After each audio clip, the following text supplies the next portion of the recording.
Okay, good morning everybody. My name is Karl Widerquist. I will be your host for this session. We have a large panel, but it's actually just three groups of people. One representing Ontario, one Vancouver, one California, where different trials, experiments are going on and demonstrations, and we're here to talk about that. Ontario, which has the largest group, will have 30 minutes to present, then the other two groups will have 20 minutes each, and then that'll leave us 20 minutes, if we go very rapidly between each one, for discussion. And I'll be right over here with my timer to try to keep everybody on time. So I turn it over now to Ontario. Thank you very much, Karl. I'm going to try to short... You're not going to take the podium? Want me at the podium? That's a lot of movement. I like it here because the light's not in my eyes. Is everybody okay with that? There's no light in your eyes on the podium. Yeah. Stay where you are, be comfortable.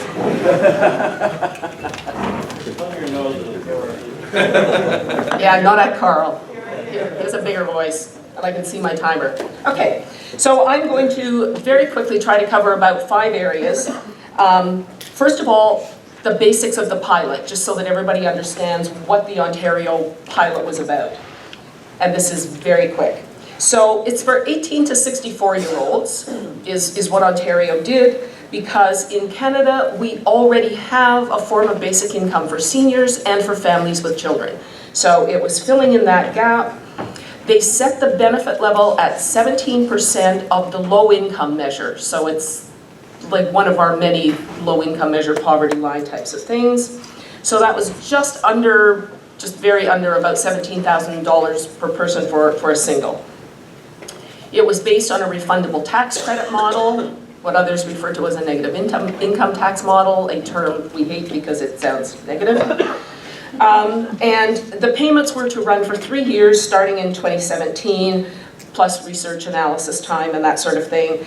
There were 4,500 people participating as recipients in the pilot, plus another 2,000 as a control group. So that's the basics of the pilot. The second little tranche of things that I'm going to talk about is why the new government that came in decided to cancel it. So while the pilot was running, we had an election. The new government, even though all parties had agreed to support the continuation of the pilot when they were running for the election, the new government decided to cancel it. And this was in the summer of 2018, very, very shortly after they were elected. So their reasons for doing that, that it was not working, which is just simply crazy, that the ultimate price tag, if they rolled the whole thing out, would be too much. And like the point of an experiment and a pilot is to figure out what you need to know before you make longer term commitments. So that was kind of crazy. And that they preferred tried and true methods, which in Canada, like the United States, means horrible welfare type programs. And the idea that everybody should just get a job. There was actually a judicial review panel, a kind of quasi-judicial process, like not a full, there's a full class action court case in the works now. This judicial review is a different kind of process. I won't go into the legalities. In the law, they had to determine that the government's allowed to do whatever it wants to do on a policy basis, but the justices themselves, as reported in the Toronto Star, based on their remarks, were scathing, just scathing in terms of their, reaction to the government's quite silly arguments. That they actually said something like that, I think, at one point, like, this is just silly. The third thing I want to focus on, I'll mention, I won't do a lot, I'm not exactly sure what Jessie's going to say. Jessie was a pilot participant. I want to talk just a little bit about the report that the Basic Income Canada did. When the pilot was cancelled, we collaborated with some other organizations. We ran a petition. From the results of that petition, we asked people if they wanted to sign up for further activism and if they were a pilot recipient. So we ended up with a database upon cancellation that nobody else had. So we surveyed them. We got results that we published in what we call our Signpost to Success report. And in that report, it shows, contrary to what the government claimed, that we really were on track to success, that there were a lot of benefits to people coming out of this. I'm going to highlight just a couple dramatic improvements in mental health. And the mental health problems were pervasive, according to the baseline survey that was done on intake. So that was huge. Physical health as well. Lots of people were able to get off medications. Disability conditions improved. Another area was just confidence, just and the ability to plan, the ability to think about your life in the future and to have some control over it. And then the thing that everybody worries about, like people have free money, they won't work, well, this just proved that. Lots of people use their money for the very purpose of work. Buying bus tickets, putting gas in the tank, actually purchasing a driver's license so they're able to actually run their car, purchase supplies to start or expand a small business, that kind of thing. And then upon cancellation, a lot of earlier problems returned. So we do know that basic income did have a very positive benefit. The fourth thing I've titled Other Lessons, and I've got a few of these, probably more than I have time for, and James is going to cover some of this too. But I think what was really important for us in a lot of ways was that this pilot really legitimized the discussion of basic income in Canada in a way that, showed people this wasn't just some kind of concept or some kind of crazy idea, that you really can do this. There were other spin-offs to that. Our Parliamentary Budget Office used what Ontario did to look at what a national model might look like and how much it might cost. It showed that this really was feasible. There were also administrative benefits. So, there was a lot of learning about how you roll out a new policy and what transitions look like. So one example is in the beginning they had trouble getting people to enroll, and they discovered that a lot of the barrier was that the enrollment process was just too complicated for most people. So they found more direct ways and working with organizations in the community to get people on board. We also learned that there was a lot of nervousness just about change in any form amongst people who were living in really, really low income, desperate circumstances that, they're nervous about something new, especially from government. The last thing I'll say about that, how am I still? 3 minutes for Ontario. Okay. Okay, a couple of other things then. Politically, and James may talk more about this, politically what we found really interesting was that the cancellation, in some sort of perverse way, actually brought a lot of support to the basic income that wasn't there before. People saw how horribly this government was treating people. They objected to a lot of other very heavy-handed cutbacks that the Ford government was bringing in. And they saw this very much as an experiment and a platform for evidence-based policymaking. So on the basis of nothing else but evidence, even some people were coming in and saying, this is just crazy, this is irresponsible. You don't stop something that you've already invested so heavily in and cancel it before you've learned the outcome. So a lot of people who were on the fence, including anti-poverty organizations in Ontario, some of the labor unions, some of our other political parties, suddenly became much, much stronger supporters of basic income. That immediate outrage is starting to fade a little bit, so we're trying to find ways to keep rejuvenating that. But it was kind of an ironic circumstance that it did bring so much more attention to the issue. The other thing for Canada in particular, I think, that the cancellation raised was the idea that the question of to pilot or not to pilot. Do we now pursue other pilots in other provinces who might have been interested, or is the pilot idea over and we really do know enough now that we should just get on with it? So one of the things that the Basic Income Canada Network is doing going forward, which is my fifth and last point, is that we are focusing on our federal election coming up, on having national policy, and we are developing options that we'll talk about for policy in another part of this program on Sunday. Thank you.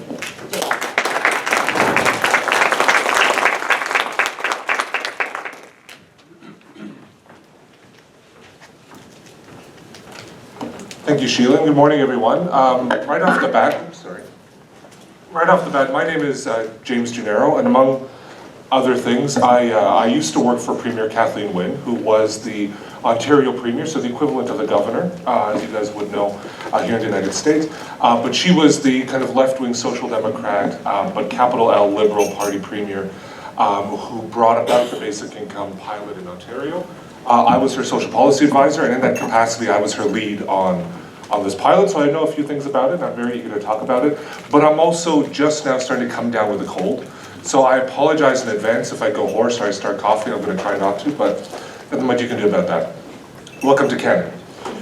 So I'll talk just very briefly with the 9-ish minutes that I've got more about the sort of politics of basic income and how the pilot came about in the first place in Ontario. So Ontario is an enormous province. It's the economic engine of Canada, but it also continues to suffer from the same sort of deindustrialization and rapid changes to the economy that you guys are seeing in many parts of the United States. We have whole swaths of the province that used to be driven by mining, that used to be driven by auto production, that used to be driven by other manufacturing, and in one of the pilot sites in particular, in Hamilton, used to be driven by the production of steel, still called Steel Town for a reason. So there are a number of factors, a confluence of factors that led to the government taking the bold step of saying, we are going to do a pilot, we'll figure out how to do it later, but a year before the pilot actually started, the government in the provincial budget, the annual budget that comes out, that spells out the program for government spending for the year, said, we are going to do a pilot, sort of a hat over the fence. But that only came about for a few reasons. The first is we already had a social democratic government in Ontario, as I said, capital L Liberal government, left of center government, that had some credibility on the questions of economic justice and economic inequality and adaptation to new economic realities. We had a limited but improving public purse, which is to say we had just gone through the recession like the United States did. Ontario went through the doldrums of it as well, but the job numbers were getting better, the public purse was getting better, the deficit numbers were getting better. So there was a bit more fiscal flexibility in the budget to do things that were different. I would argue that my boss, former Premier Kathleen Wynne, has in her DNA a boldness, a policy boldness of wanting to do things differently and wanting to get things done. And so it was her idea, actually, to take this on and make this become a government priority. Without that top-level political leadership, this would never have happened. No minister, no deputy minister, no senior civil servant, or frankly advocacy group could ever have gotten it anywhere near as far as the Premier could just by telling me, her lead on this, do it. Figure out how to do it, we'll get back with you with the budget. But also, around all of this was a recognition on the part of government and increasingly on the part of civil society and the broader public that our poverty numbers were not great. They were getting better, but not great. And there was a stubborn poverty level that just wasn't going away. Even though the economy was doing better, we have all sorts of other income support programs, as Sheila said, for seniors and for parents, such that senior poverty, so poverty among seniors in Canada, as a public policy issue, more or less no longer exists. Any senior living in poverty is too many, but the number has gone down significantly from where it was in the 70s and 80s, such that that kind of population is taken care of. But the stubbornness around the poverty number was around working age, sort of middle class or formerly middle class, but working age males in particular. And that if history has shown us anything, when you have a large swath of unemployed and economically vulnerable youngish men, that's when bad things start to happen in your society. So that was another thing kind of booming over us. So the basic income, from a political perspective, was framed around the specific felt needs that we were hearing from people. One was deindustrialization, which I already mentioned. The second was the rise of the gig economy and the precarious economy, which is something that all over the States you guys are very familiar with as well. Around the time that the basic income pilot was just sort of gaining steam as a policy idea, all of these reports were coming out of every think tank you can imagine in Canada saying the future of work is the gig economy. Millennials have no hope for pensions, benefits, stable jobs, etc. You should go to school now expecting that you're going to have 10, 20 different careers over the course of your life, whereas your parents only had one or two. And that was really starting to rattle a lot of people because it was a daily bombardment of this issue. And that dovetailed into the precarity felt by young people like me. I'm a millennial, and there are a few of us in the room, so hats off, we made it-ish. But our parents and grandparents. Because our parents and grandparents were seeing more and more of us are living in their basement, we're staying at home longer, we're coming back home after school or after a couple of jobs, and that economic stabilization that historically has happened after you get your education and you get that first job or second job wasn't happening. Because that first or second job often didn't have any benefits, didn't have a retirement savings plan. You were there on contract, you could be fired on a whim, and when you were fired, there was nowhere to go. Our kind of system of employment insurance doesn't yet account for precarious work and contract work, so you don't even have the option of going towards what we call EI, employment insurance, to help buffet those peaks and troughs. I mentioned the low but stubborn poverty rates among, again, single people in particular, single men, but also people with disabilities, which comes with a knock-on economic effect, where if there's an adult with a disability living in poverty, often mom, dad, brother, sister, cousin drops out of the workforce to support that person. So not only is that person marginalized and all the consequences associated with it, but the network around that person is less economically productive than they could have been otherwise. And that remains a problem and is becoming more and more of a problem. But also in Canada around this time, so this was back in the 2016 budget. I think that whole period in my life is just one long meeting, so it's hard to remember. Around that time, we had just had a federal election where another social democratic, left of center, liberal government had just been elected, talking for the first time, and certainly in my political memory, seriously about economic inequality and economic justice and wanting to do something about it. But in Canada, we still don't really have a concrete way to deal with it. It's just sort of a problem that's out there, that everybody knows a thing or two about, everybody reads about in the Canadian news magazines or in the newspapers or here's on the CBC, but nobody had a concrete way to address it that people could agree on. And the basic income presented itself as one way to address that issue as well. So this whole litany of different kind of things that basic income was framed around, the magic of this is that very few people actually care about any one of these specific areas, right? So they may care, but when you take it to the ballot box, they'll vote on, in Canada we have nationalized healthcare, so they'll vote on healthcare issues, or they'll vote on education issues, or they'll vote on tax issues, before they'll vote on policy initiatives to address these things like economic inequality, the gig economy, and precarious work. But the magic of basic income as a political idea is that it combines all of these different groups of people who care about different parts of this into one big policy bundle and asks them, whether you care about this from an economic inequality perspective, or a social justice perspective, or a gig economy and your kids and your grandkids perspective, this is the way forward. Here's an idea to solve those problems, and in so doing, you're also helping these other things. So it's a bit of a silver bullet, to the extent that one ever exists in policy circles, that you can use to sort of socialize or nationalize the risk associated with all these other political problems. With one vote, you're supporting poverty reduction initiatives and helping buffet the rise of the gig economy and helping secure the economic future of your kids. It is rare in politics to find an idea that has that kind of broad appeal. This was one of them. And we know that because, like every government does, we started to poll on it. And what was interesting is that once the idea was out there after the budget, it instantly became one of the most popular ideas, one of the most popular things that people would get asked about in the polls. Often, people would actually, when they get the phone calls or the online surveys, whatever, people would volunteer the basic income as something that they were excited about their government doing. So when the pollster said, what do you think about education, healthcare, blah, blah, blah, blah, the other thing, say, yeah, it's good, fair to middling, it's terrible. But one thing I like is basic income. I like that this government has taken a bold move to do something radical and something different around these issues that we hear about all the time. So the immediate question, though, after deciding that we were going to do it and going public with that, was what are we going to do? What is the design? And Sheila already went through the design, so I'm not going to go over that. But the key to that was that we actually ended up outsourcing that. So it wasn't government that came up with the model.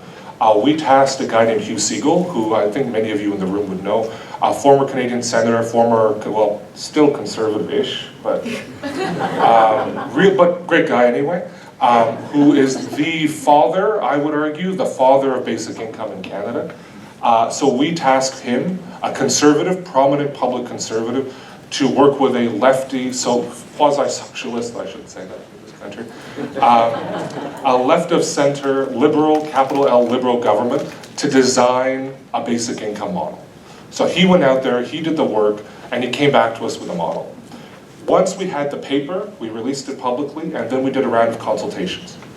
And I'm going to end here because I'm running out of time.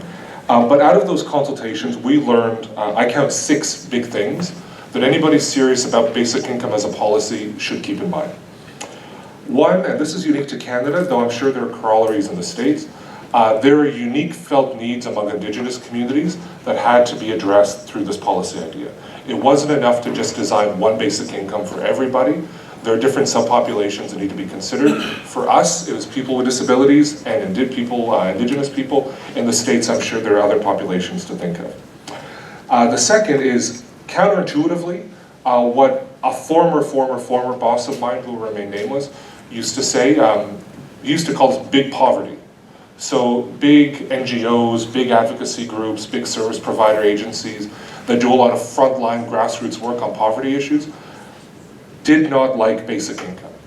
And they would turn out to all of the basic income consultations in every town and community across the province and protest that rather than wasting, this is their words, not mine, rather than wasting the people and the government's time and money on a basic income, we should just be raising social assistance rates. Social assistance is the Ontario equivalent of welfare here in the States. Third is, even though we were talking about it and public officials were talking about it, the voters didn't believe that we were actually doing it until it was done. They didn't buy that government was serious until people started to register and checks started to be cut, which was a big innovation for me. And the other is that people, in the end, people cared less about the level of the basic income and cared more about the model. They cared more about this idea that there was this floor under which nobody would fall. And they left it, and this is kind of in the voters' minds, left it to government and policy thinkers to figure out what that right number is of that floor, but left it to I'm done. That's it. Thanks, guys.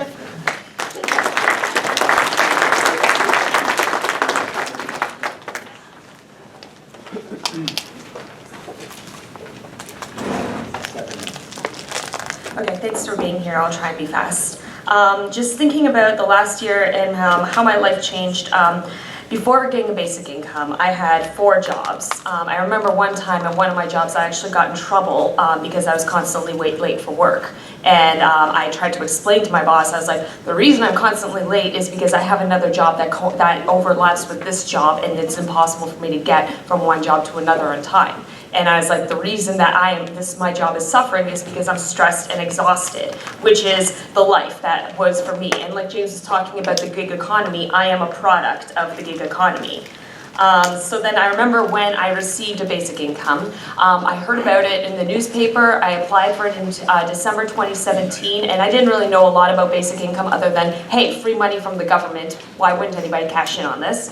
And then I got it in 2018, in February. And I remember one of my first thoughts, it was, my rent is covered, which was followed by the deepest amount of relief that I had ever experienced. So I was finally able to drop down and focus almost exclusively on my photography business, knowing that no matter what, my rent would be covered and I'd be able to build my business, and it was working. I was booking regular clients, I was getting regular gigs, I was well on my way to having a full-time photography job and not even being able to need to utilize the basic income program for the full 3 years. I had a timeline and I would have been off it in 2 years, and like, everything was going good.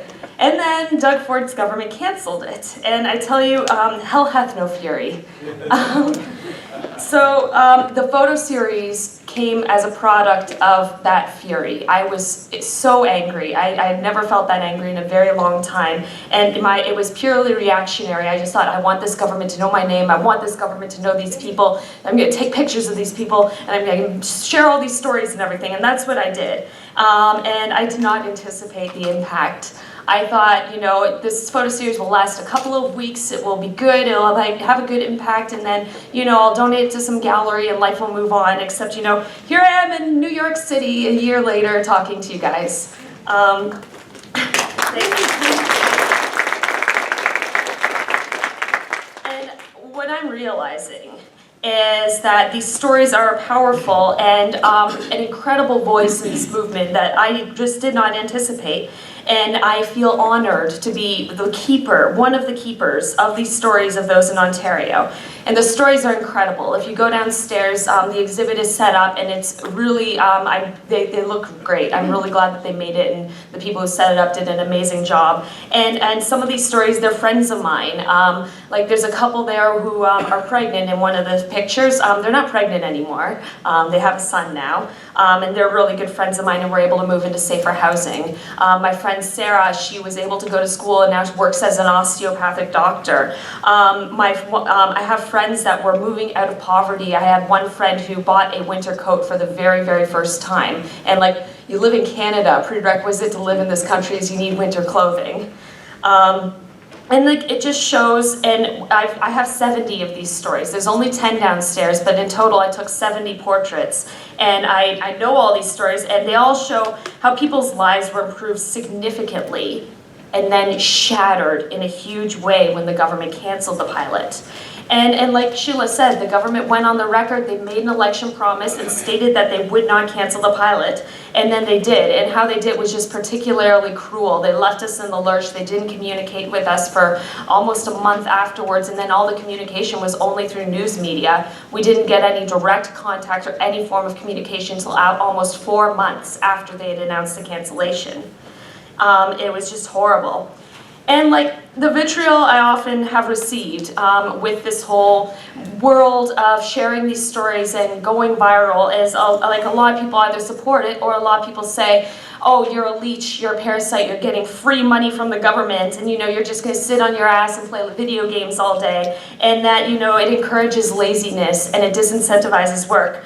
But now there's been numerous pilots, not just Ontario, there's been pilots that's been taking place all over the world over the last 50 years, and the results are congruent. Basic income doesn't disincentivize work, and in fact, when people are receiving a basic income, they use it to improve their lives, which manifests into improvements to the economy. We saw this on Ontario, I saw this in my own life, I saw this in my friends' lives. And more, like, we're going to need a basic income. And there are experts in this room who know way more about this than I do. And we're going to probably talk about this ad nauseum, is the shift in technology changing how work looks like in our society and how all millions of jobs are being replaced. And we're seeing it already. There's grocery stores I shop at now that have self-serve checkouts, and my friends are like, oh, we gotta protest the self-serve checkouts. And I said, protest away, except one day you're gonna walk into a store and there will be no cashiers. It's just how it is.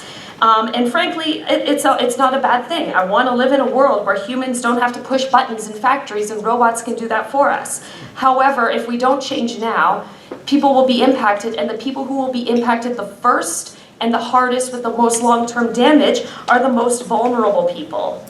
So I see a basic income as a way that can give people that freedom and help stabilize this economic climate that is changing. So when people are debating and questioning the benefits or disadvantages of UBI, and they say people aren't working or it makes them lazy, like, the debate's settled. I'm sorry, they're wrong. They are wrong.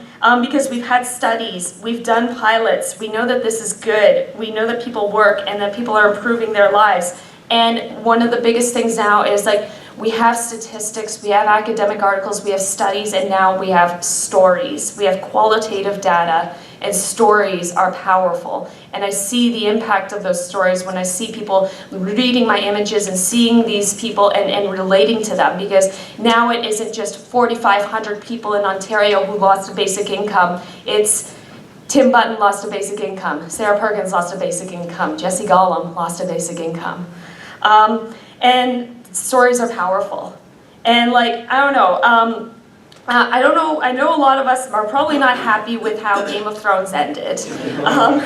But there is one ending scene that really stuck out to me, and I don't know if you guys have watched the show or not, but Tyrion is making a case for who he thinks should govern the Westeros, and he says, like, the biggest impact and the thing that people will care about is stories, and a good story. And we have a hell of a lot of very good stories right now, and it's time to tell those stories.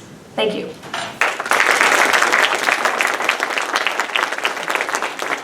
Thank you. Okay.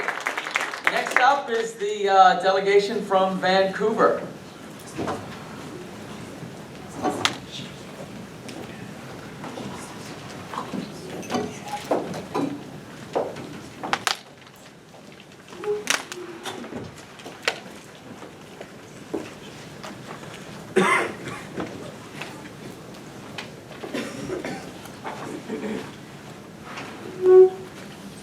Good morning, everyone.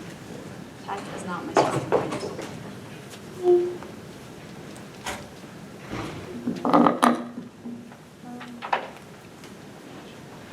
Okay, that's gonna have to do, unless that works there. Okay, perfect. Good morning, everyone. It's an absolute honor to be here.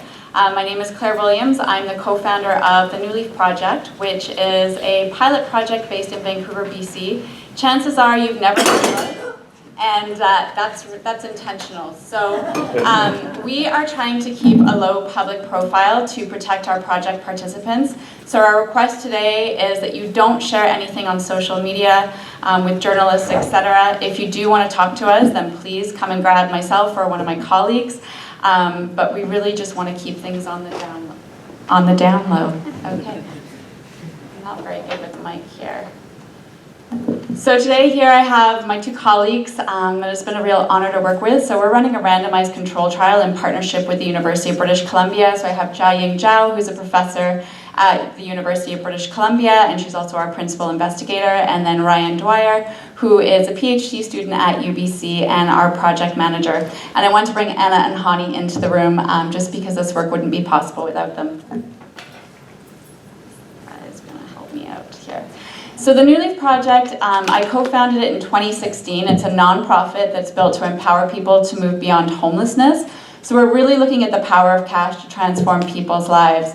We believe that homelessness is a circumstance, not a character defect. And so to that end, we really believe in people, and we believe that if you give people the resources they need to transform their lives and move things forward on their own terms, they'll do just that. So our project consists of 3 different supports. The first is a workshop, which is based on Jiaying's work. It involves self-affirmation exercises, goal and plan setting. The second intervention is coaching. So we have been working with a team of 50 amazing volunteer coaches. They work one-on-one with project participants over a period of 6 months. And then the last piece that you're all interested in is the cash. So we are giving 50 people a one-time cash gift of $7,500, and that amount is benchmarked to the 2016 income assistance or welfare rates in the province of British Columbia. So if you take that $610, you times it by 12, you get $7,320, we rounded it up to $7,500. That's intentional because we think there's really important policy implications that's going to come out of this work. So as we're working in partnership with UBC, we're running this as a randomized control trial, which is the gold standard of research. And this was intentional because when you tell people you're giving people cash, it triggers a lot of stereotypes and biases. So we wanted to have the data to make sure that we were making an impact. So we have 4 different intervention groups, 2 cash groups, group 1 and group 2, and then group 3 and group 4, which are the non-cash groups. And then you can see the N towards the right hand of the slide, that's the sample size. So 25 people in the first 3 groups, and then 50 people in group 4, which is our control group.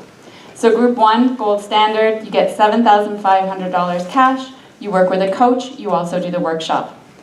Then group 2, you get the cash and the workshop, no coaching. Then you move into the group 3 and 4, so the non-cash groups. Group 3 gets the workshop and coaching, no cash, and group 4 is your control group or business as usual. And then in addition to these primary supports, we also offer our project participants secondary support. So because it's a randomized control trial, every time we meet with them, they get a $30 honorarium, $30 Canadian. They also get a printed resource booklet that contains a list of low barrier services across the lower mainland of British Columbia. For people who need it, we also offer free replacement ID and we give people a free use smartphone.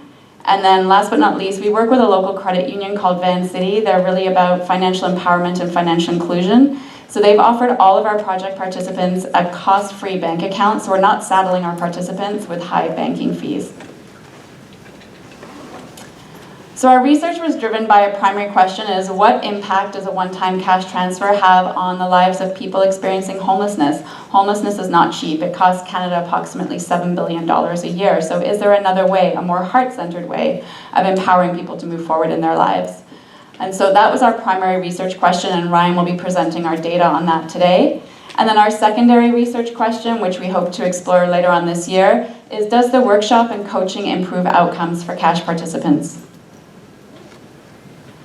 So in terms of identifying our target population, we work with 22 different homeless shelters across the Lower Mainland. We also consulted with experts in homelessness, mental health, and substance use. And we identified 4 criteria to select people who we could see a likelihood of success and also mitigate risk of harm. So age is 19 to 65. Then we have length of time homeless, which is under 2 years. Canadian citizen or permanent resident, and then the last piece is functionality. So here we're trying to understand people's mental health and substance use. And it doesn't mean that you can't have variations on these scales.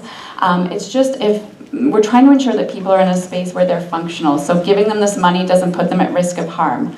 There is an opioid crisis in Vancouver, BC, as there are in other North American cities. So we really wanted to make sure that people were safe and protected.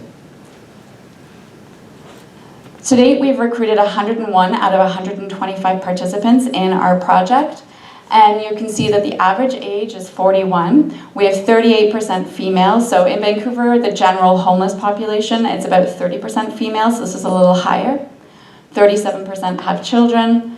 10% Indigenous peoples, that is quite low. In Vancouver, it's about 38% of the homeless population is Indigenous, so we need to find creative ways of engaging Indigenous peoples moving forward. Average length of time homeless is 6 months, and then 24% had no personal identification, which is a huge barrier for folks. So I'm going to pass it off to Ryan, who's going to talk about our preliminary impact data.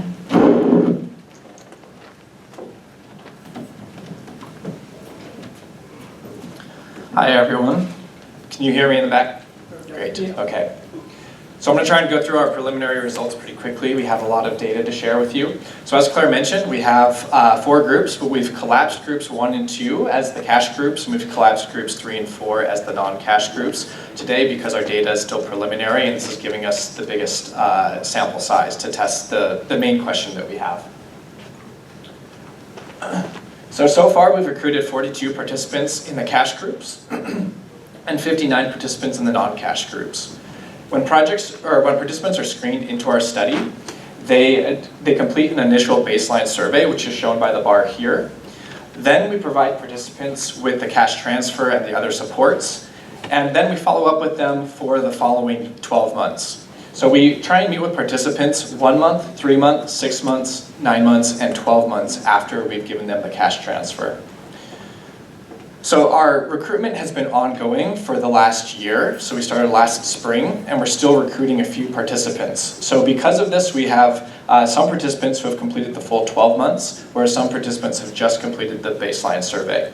For this reason, our sample size gets smaller at each subsequent time point, but as we continue to finish the project, then the sample size will be larger for the end time points. Of course, some participants also miss appointments or can't make it for one of the follow-up time points, and a few have dropped out as well. So those are also reasons that the later time points will be a little bit smaller. Because our data at the 9 and 12-month time points is a bit smaller, we're just going to be focusing on our data through 6 months to date.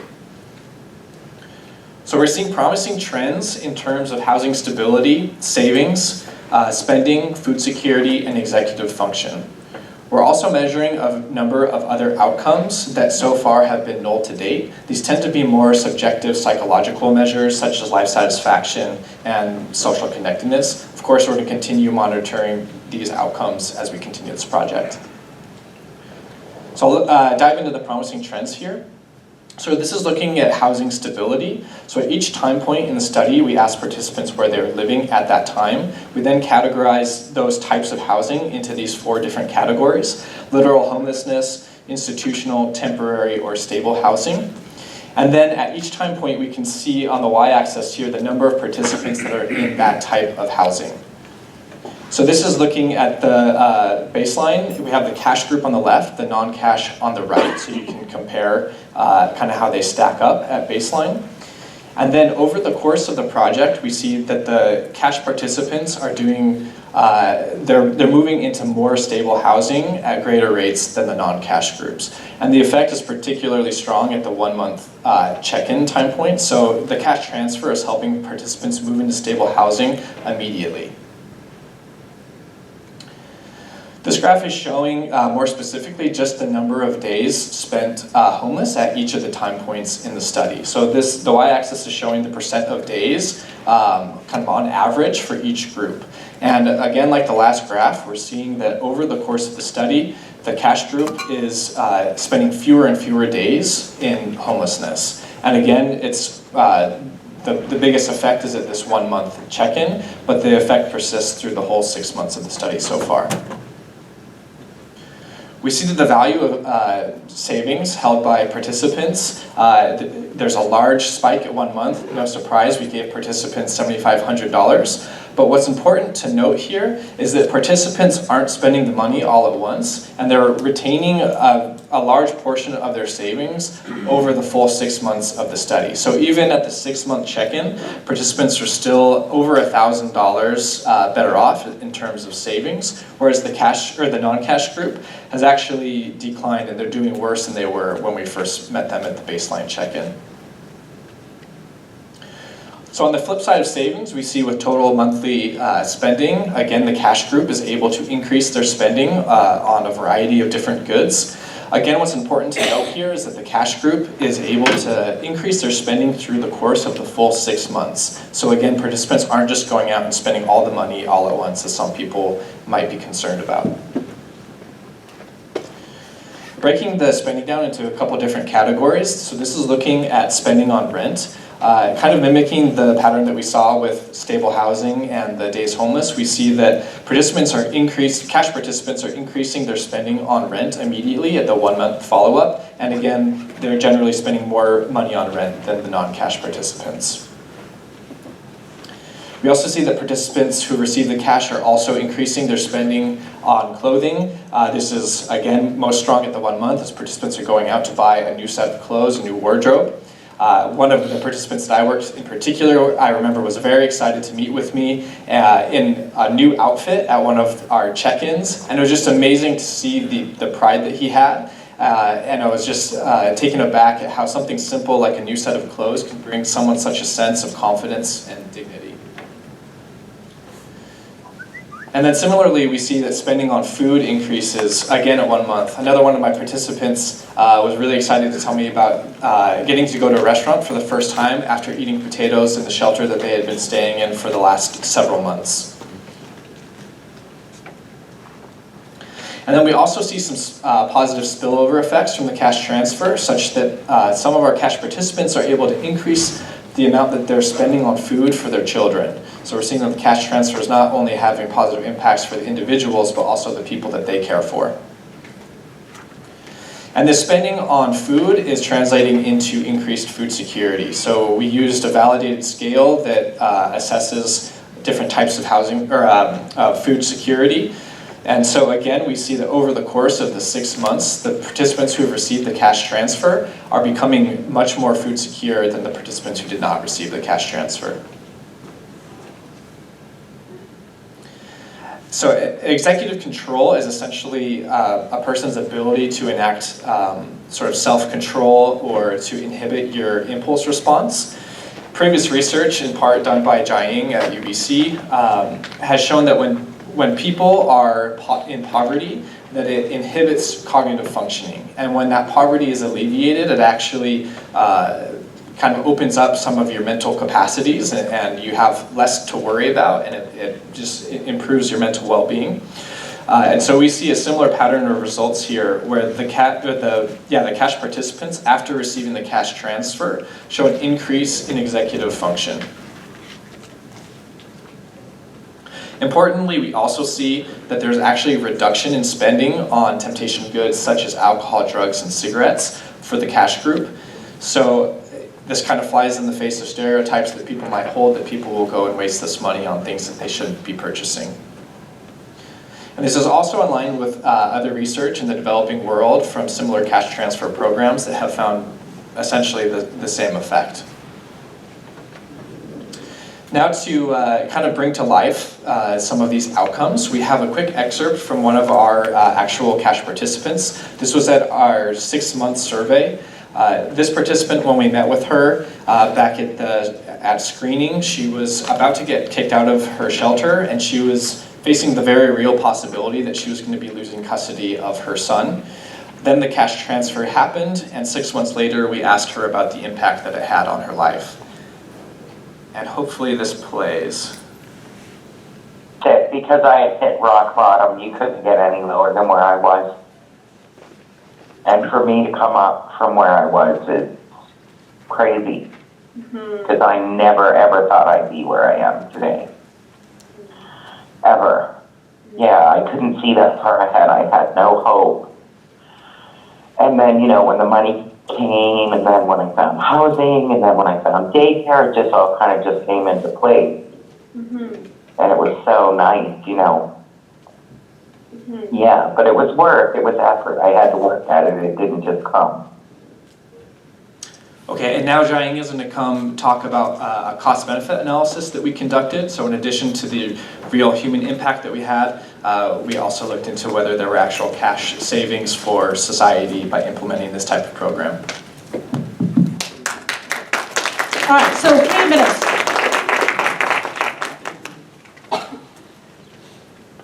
Because I never, ever thought I'd be where I am today. Sorry.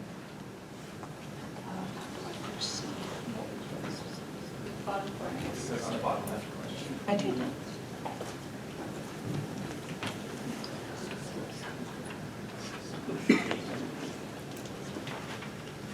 Okay, great.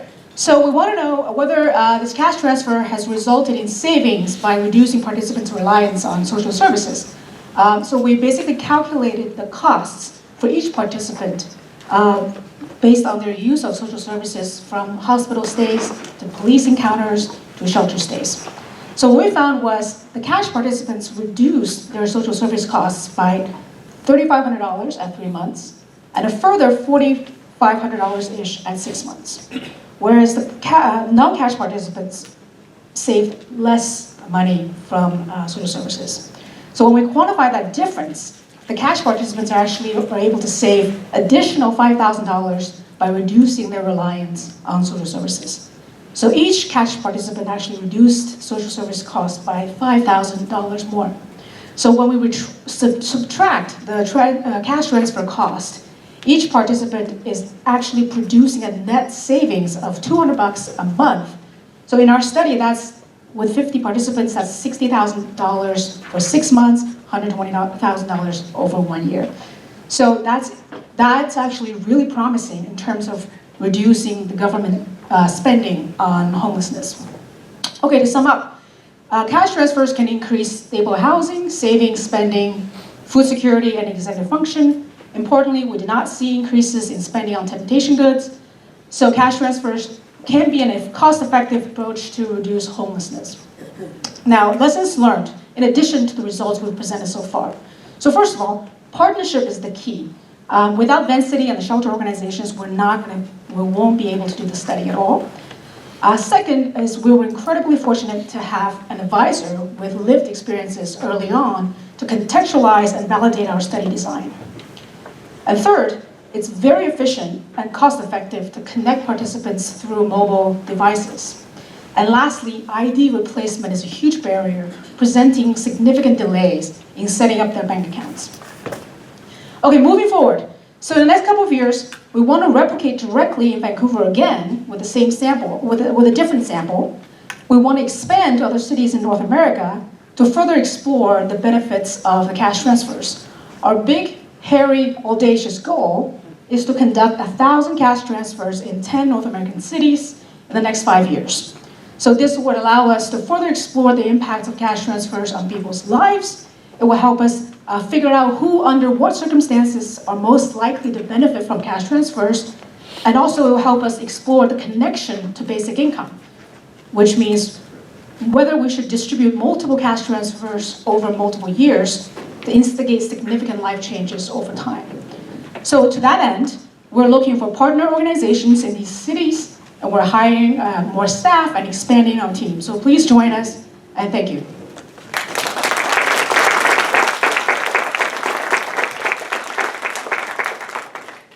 Thank you. So now I'd like to have the final presentation from California, please.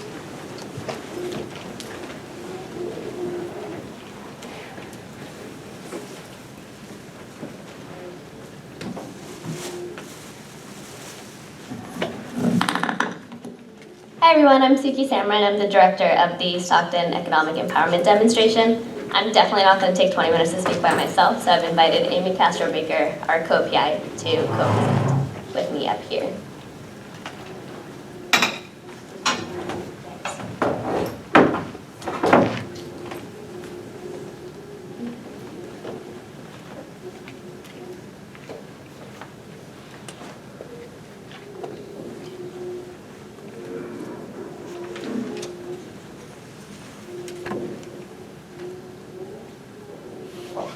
So like I said, I'm Sukhi Samra and I serve as the director of the Stockton Economic Empowerment Demonstration. And this is Amy Castro-Baker. She's one of the co-PIs for our program. So I'm going to start today by providing a little bit of context on why we're launching this in Stockton, California, and setting the picture for what Stockton is. So Stockton is an all-American city. We're located in California's Central Valley, so we're pretty much central to the state. We are 40% Hispanic Latinx, 37% of our residents are white, 21% of our residents are Asian, 12% of our residents are Black, approximately 1% are Native American, and 7% have a heritage of 2 or more races. We're also approximately 1/3 foreign-born. We have the oldest Sikh temple in North America, and at one point we had the largest Filipino population outside of the Philippines. So we're incredibly diverse. Diversity is our greatest asset, but we're also a city that's historically struggled. In 2012, we made national headlines for being the first big city before Detroit to declare bankruptcy. And in 2012, we also had more per capita homicides than did Chicago or Afghanistan. So historically, Stockton is a city that folks run away from rather than coming back to.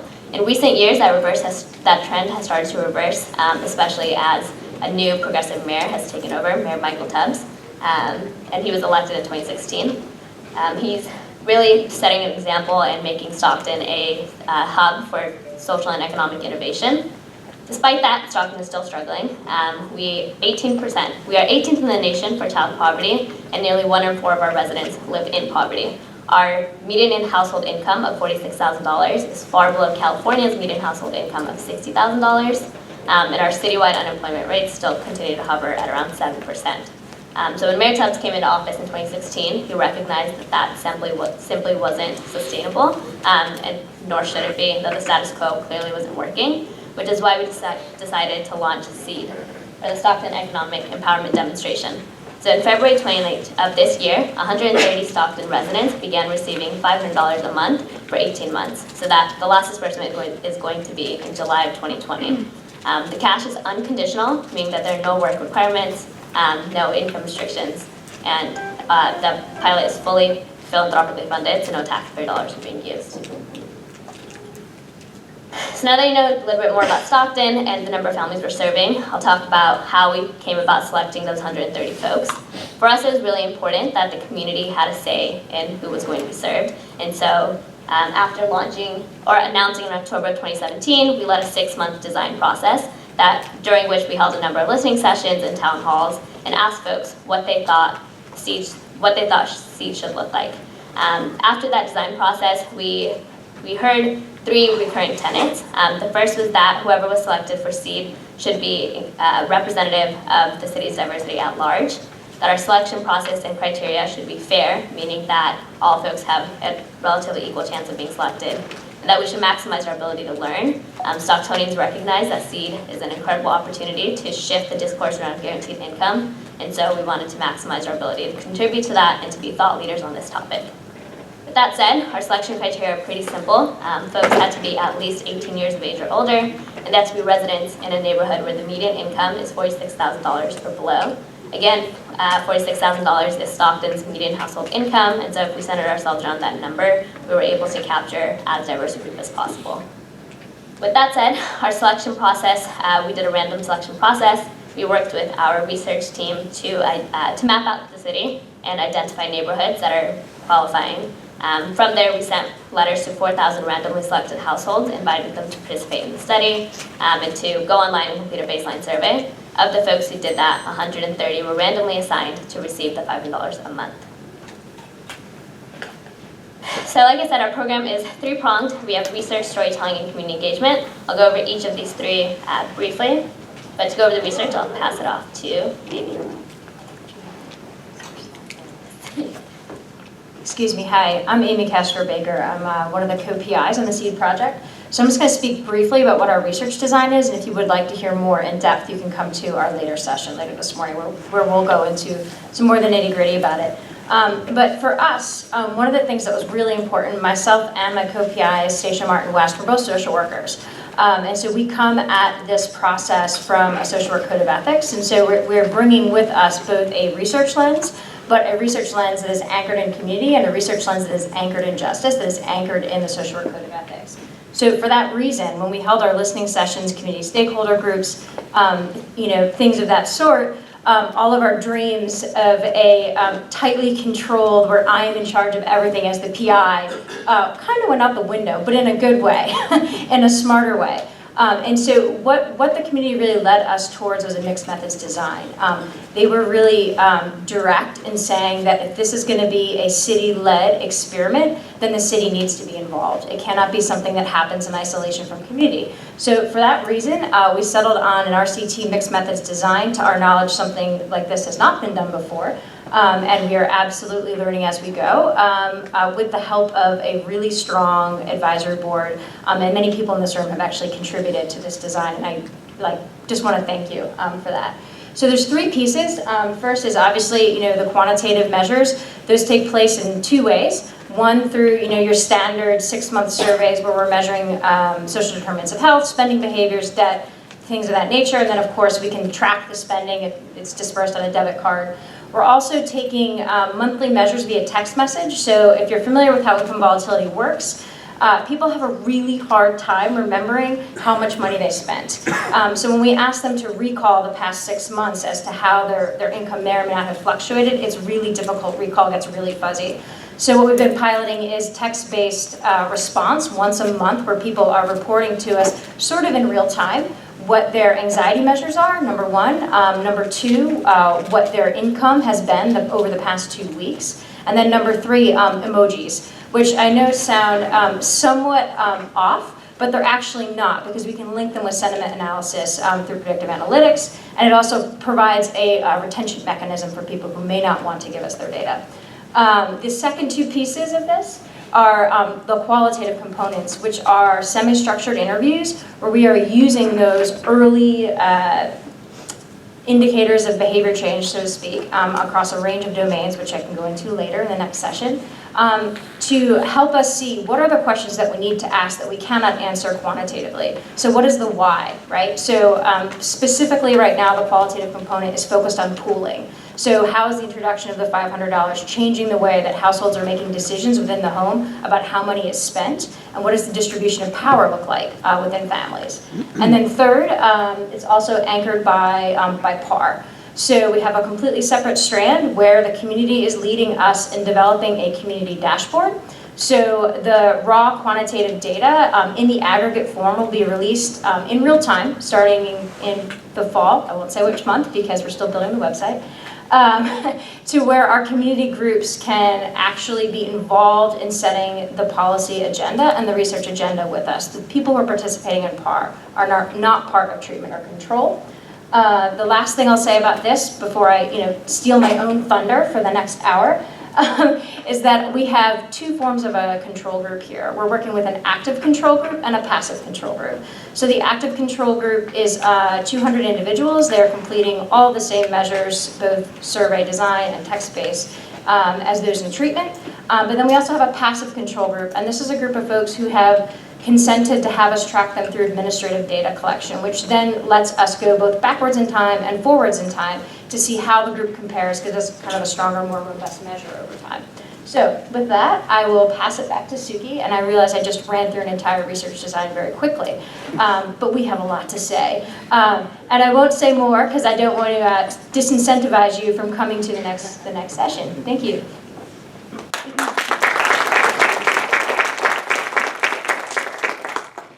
Let Amy talk about the research questions in the next session as well. So we'll go through and talk about next storytelling. So to echo what a couple of the folks who presented before us said, storytelling is really important. We recognize that data is also really important. Data alone is not going to change hearts and minds, especially in the United States where poverty is so deeply attached to racialized and gendered stereotypes.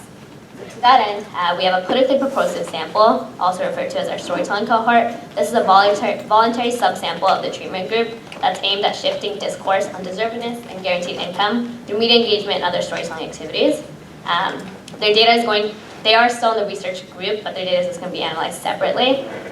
If you have read anything on SEED, this politically propulsive sample is a group of recipients that's interviewing in outlets like The Atlantic, The New York Times, The Washington Post. We really want to be sure that the recipients are the face of this program and that we're empowering the folks who have historically been marginalized to tell their own stories and share their own obstacles with economic insecurity.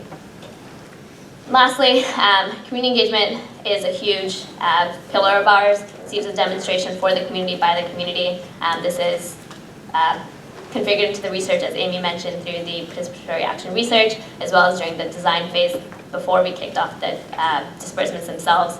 And our goal with community engagement is to really stimulate a broader conversation in Stockton around economic and financial insecurity, and to ensure that all Stockton residents are engaged in the research and feel ownership over our data. We recognize that we're a small pilot, we can only help 130 families, but we want to make sure that all Stocktonians feel involved in the program. Finally, I will end with a story from one of our recipients who's in the storytelling cohort. So one of our recipients is a man named Tomas Vargas Jr. He is 35 years old, he's a Stockton native. He has lived a life riddled with hardship. He was born and raised in South Stockton in a single-parent household, kicked out at the age of 12 and raised instead by his grandmother in a public housing development. He dropped out of high school at age 17 to raise a kid that he later found out wasn't his own. Made his way to Arizona where he was going to join the Marines, but the day before he was set to go to boot camp was hit by a drunk driver and shattered his fibula.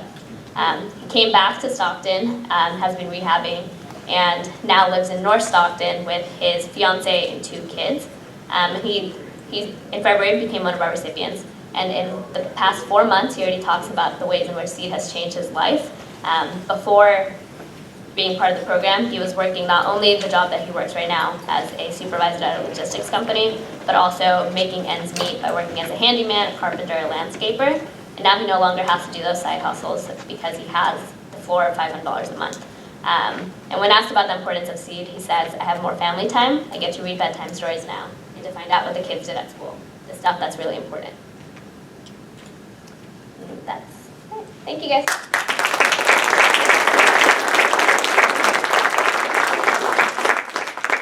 everyone. Now, I would like to ask the technician in the booth to turn off the projector screen, please, and all the panelists to return to the table so that we can have questions. We have now about 24 minutes for questions from the audience. So, let me, sure.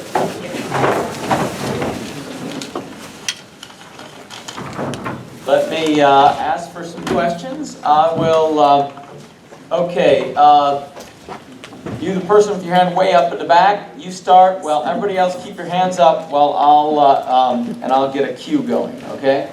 Yeah, that's you. Oh, Michael. The person me? Okay. Yep. Okay.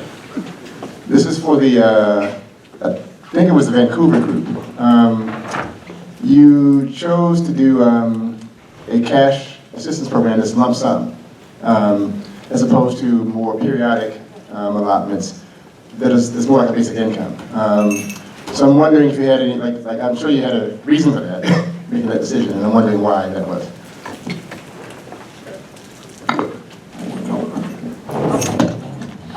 Great question. We chose the one lump sum for several reasons.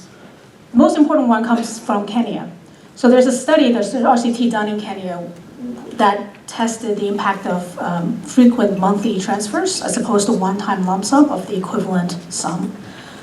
So they found that the one-time lump sum had different impacts, such as increasing assets, increasing food security, well-being, et cetera, et cetera. The frequent payments have had slightly different impacts, like health and sense of security, all that. So for that reason, we thought, one, we should try the one lump sum in Vancouver because our participants are already getting social assistance, income assistance. So I should preface that our cash transfer did not disqualify them from social assistance. We got the exemption from the province to do so. So this is the reason we're trying one lump sum as opposed to doubling their monthly paycheck. Does that answer your question? Yeah. Okay. Okay. A person in the white T-shirt with glasses. Yeah. This is the question from Vancouver group. In the cash transfer part and non-cash transfer, I noticed that most of the graphs tended to be kind of equal impact upon them. So I guess there might have been some effect of in the non-cash transfer group. Some people were had coaching or something, some counseling. So that may have impact. So if you had separated out the control group, with which you didn't do anything but just observe their status, and that might have been better perhaps. So, so one more addition to this. So if non-cash transfer also can lead to almost the same kind of impact, then that kind of sort of disqualifies the giving the cash. Okay, so that's all. Thank you. So I guess it's hard to speak to exactly what you're saying without knowing which specific outcome, because on several of the outcomes, there were large differences across various time points. You are right that for several of the outcomes that maybe there was an impact at 1 month, and then there's maybe not as much of an impact with the follow-up time points.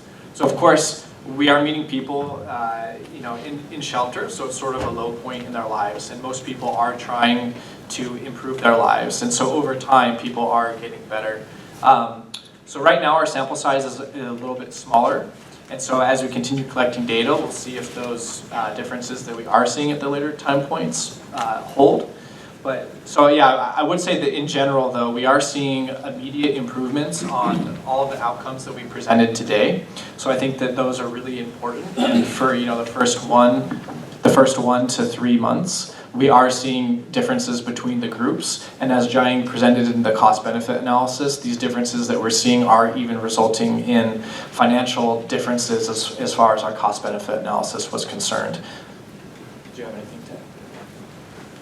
Okay, next question, Jason. I'll just speak up. Who's there? Thank you. There's been a trend. I'm Jason Murphy. I do some stuff with Basic Income Earth Network's Facebook page, things like that. We've noticed that when pilot social scientific studies end in their normal cycle, so Finland decides they're just done and they are going to look at the research and put it out, there's a wave of garbage punditry that announces that Finland wanted to do it, but there was this massive death spiral, and then they kind of insert all their prejudices about what basic income might do, and they just say it's part of the pilot. They did this before any data was released by the researchers. That's a really egregious example. I'm just worried this will happen if these programs end in their normal cycle. You're finished studying, right? Maybe there's a new mayor, he's moved on. I hope he becomes president, frankly. Michael Tubbs is marvelous. So, but I wouldn't want to hear, oh, he had to move on because, right, look at Stockton, it's still poor. The Yang campaign, right, we could have an interpretation of it as, well, he would have won if he hadn't done basic income, which would be utterly absurd if you followed the campaign at all, right? It's the reason he does well. So I don't know, I'm just curious if that's part of, I mean, it's not a typical thing you design, right? Academic study, social scientist research, right? We don't normally think about how to handle that sort of spin. So I'm just real curious if it's come up. I'd love to answer that because it keeps me up at night, to be totally honest with you. And I just want to say thank you for the way that you framed that. I think it was a kind of a beautiful distillation of the tensions that we feel between researchers and scientists and then people who are contesting with a really fraught political landscape. So when I say it literally keeps me up at night, I mean that quite seriously. So one of the things that we are intentionally engaging with SEED for this exact reason is saying that there's different types of audiences that are going to hear different types of messages. So, you know, those of you in this room who have a lot of experience in the research world, you know full well that findings will only shift the public to a certain extent. That's just reality. You know, we as scientists, we often tell bad stories. That's what I say to my students. Say, it is our responsibility to find a way to translate our findings in such a way that it grabs people on both sides of the political aisle, and that it grabs, you know, sort of the thinking and the minds of both the media, but then also the public, right? So for that reason, you know, the politically propulsive sample that Sukhi talked about, that storytelling group, we say storytelling because journalists don't know what we mean when we say politically propulsive sample. We say that as a way of saying we want to both at the same time generate robust empirical findings through an RCT while also taking advantage of a political moment where we can shift public discourse, or we are intentionally engaging with that process rather than sticking our heads in the sand, holding our breath, and hoping that they understand effect size. Because if my graduate students, if it takes me 4 weeks to get them to understand a power analysis, I'm not going to get the New York Times to understand a power analysis, right? But what they can understand is what it means in the lives of everyday people. So it's a way of generating two different types of evidence at the same time while keeping a firewall, if you will, statistically between the two different samples. So if it wasn't clear from what we said before, that politically propulsive group that is actively engaging with the press, they are actively working with the media and telling their story. We are leaning into that process rather than leaning out. They are participating in the research in the same way that treatment and control are over here, right? And so it's a way of saying, how do we generate evidence for the public and and politicians while also generating evidence for our peers? And we're hoping that by doing that, we can shift the conversation and control a little bit more of the narrative by trying to get out ahead of it a little bit rather than just waiting and hoping that they can understand what it is that we're talking about. And also just, from an ethical perspective as a researcher, I take it on myself to say I have a responsibility to translate my data in such a way that it's understood by the public and actually moves discourse. I don't know if the Vancouver group has experienced something similar. So I really want to point out one crucial factor, which is the dissociation between government and research.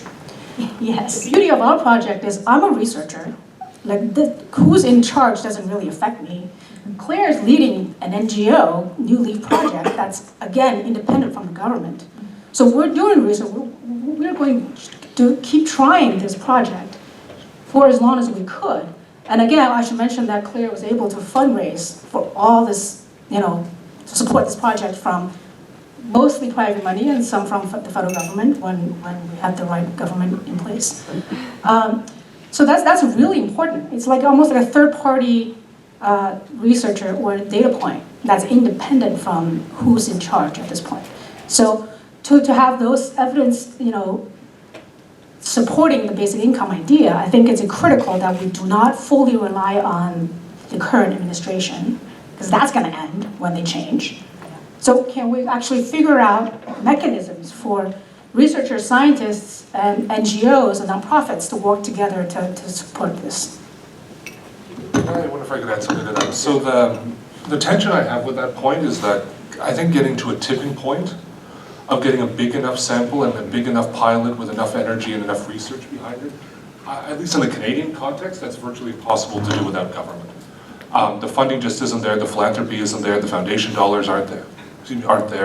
So what we found in the Ontario experience is that eventually there has to be a bit of water in the wine moment, where the researchers and government come together and say, we can agree on this model. The model isn't perfect, the funding structure isn't perfect, nothing about it is absolutely perfect, but this is what we can accomplish today, and if you sign on the dotted line, there will be a pilot in the field in the next 6 months.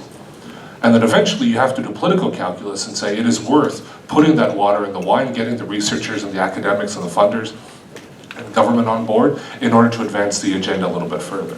I'd also say on the point of the junk punditry, I love that phrase. I'm going to borrow that from now on. That's great. Me too, but I'll quote you, I promise. Yeah.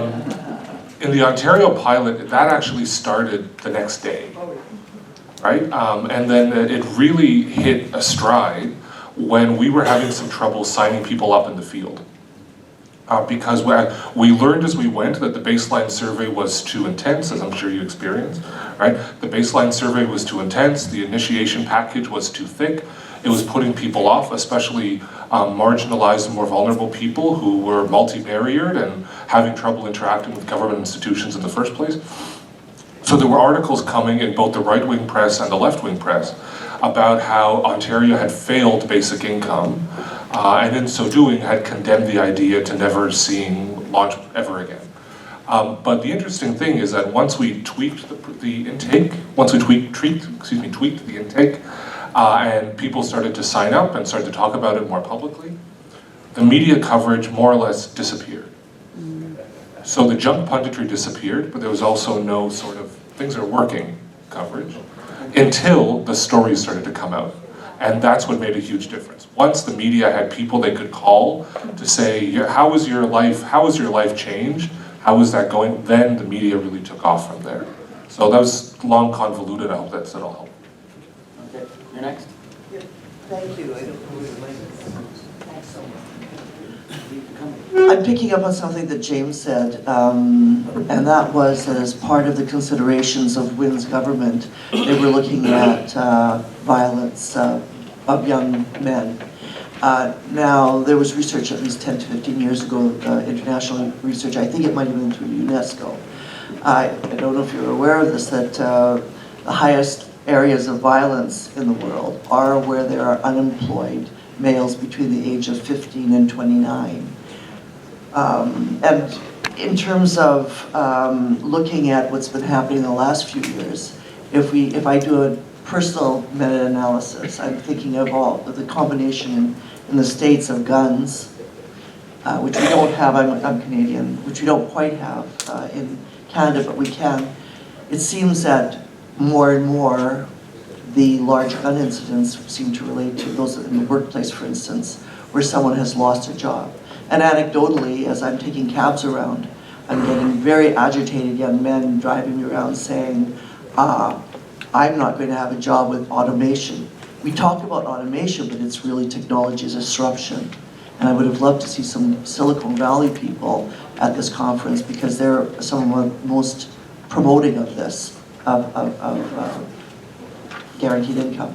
My question to James is, it's so significant to me that you mentioned this. How, can you give a little bit more of indication of the level, the degree, and if there was a meta-analysis around that area? I wish I could.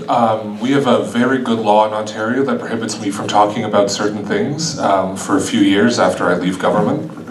So eventually, stand by, we can talk about that in a couple of years.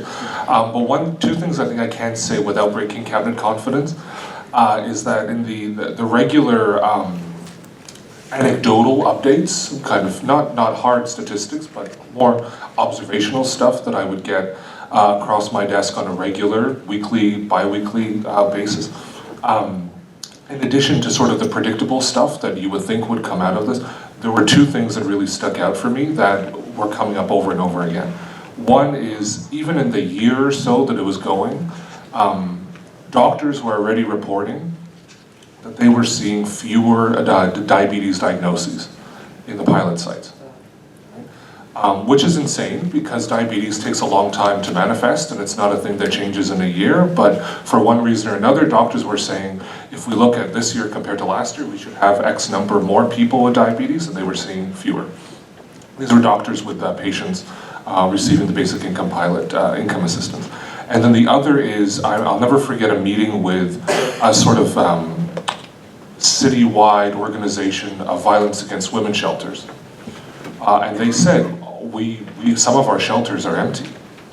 In certain pockets, and I won't say which pilot site, but in certain pockets of this particular area, where there were a lot of recipients of basic income in that area, they were seeing a dramatic decrease in the number of, particularly of course women, fleeing abusive relationships to come into their care. So those two things really stuck. Oh. Sorry, if I can add just one more thing on the gun violence type of thing that you were talking about, it is just, another example of, needing to find stories from communities. And there's a member of parliament now, or a member of provincial parliament in Ontario, who has been very interested in the gun violence issue in Toronto, where, you really know it's there. Toronto was not a pilot site, so it has nothing to do with the pilot. But every time he talks about the problem of gun violence, he also talks about basic income as a solution, because of the storytelling he's hearing in certain communities where, the history of some of this is where we had drastic cutbacks to welfare from a previous government, and that's when the guns started showing up. And that's where the neighborhood, conflict started showing up. So there's a natural interest amongst this community for a restoration of some income security in those places that they know can reduce these levels of violence. Okay, we're getting, the time is getting short and we have a long queue, so I'm going to take the questions in groups of 3 now and ask people to ask really very, very short questions. Okay, so I've got a group of 6 people in order. Roberto in the back. Is that Roberto in the blue collar? Yeah. The blue collar guy in the back. Hi, I'm Roberto, from Portugal. Very happy to be here. I do some research on basic income in Portugal. This is a very specific question on the sample size of the Vancouver experience. Is 50 people per group enough? Because I was in Barcelona 2 weeks ago. They're doing a really interesting experiment on basic income there. And I spoke with some of the people who are involved in doing it, and they told me that 100 was the minimal to have a solid evidence. So I was just curious, according to which theory you choose only 50 people for each group. Thanks. Okay, in the front row, in the pink shirt. One woman in the pink shirt. Okay, this is a question for the Vancouver. Question for the Vancouver group. I was just hoping you would elaborate a bit on what happens in the workshops and in the coaching. Sid is next, in the middle of everything there. This is a question for James. I'm not sure if you can answer with the detail. but I'd be interested if, when the pilot was put into place, did the government have a plan for what it would do if the pilot were successful? Okay, now the panel, please respond. Okay, so our sample size was determined by a power analysis that we took from the Kenya study. So the Kenya study was done, was published. We took the most powerful effect, I think is on assets. So we took that effect size and did the power analysis. And actually what that came out was less than 50 people for the cash group. So that's why we chose 50 and said, maybe let's start there first. But of course, we're going to replicate, and expand. So back to your workshop and coaching question.